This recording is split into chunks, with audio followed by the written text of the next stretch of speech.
Guys, look at my baby. Very naughty, no? Super pretty. My Princess Hato, no? Nag-iisang babae na anak ni Big Boy, no? Look at this, nagpapakarga siya, nagpapakarga lagi, no? Nagpapahangin.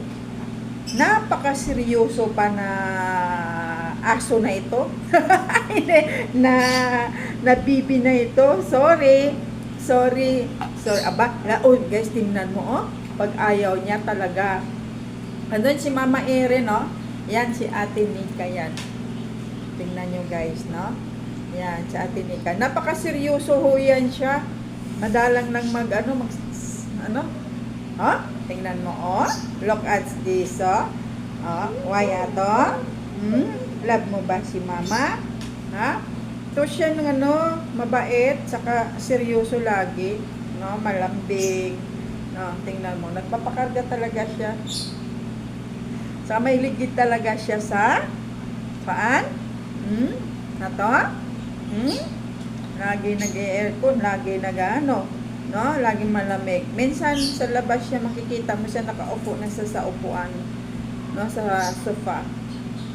Hindi saka mabait siya, hindi siya nagigil. Tingnan mo naman yung Mama Erin niya nandoon, no? Yan. Mama Erin, yan ang mama nila, si Mama Erin, no? Kaso lang, siyempre nandoon na sa heaven kasama si Papa Jesus, no? Tingnan mo, guys, hindi nyo ba napansin very silent type? Ito lagi. Seryoso siya. Kaya pumunta sa akin nagpakaga. Tingnan mo, kunyari daw gagalaw siya, pero gusto niya naman magpa-carry kay Mama. Pretty girl ka ba? Are you pretty girl? Yes, Mama. I am pretty girl. I am a spoiled brat ni Mama, no? No? Everyday na lang alaga ni Mama, di ba? Tingnan nyo, guys, ito yung aking prinsesa, no? Thank you for watching.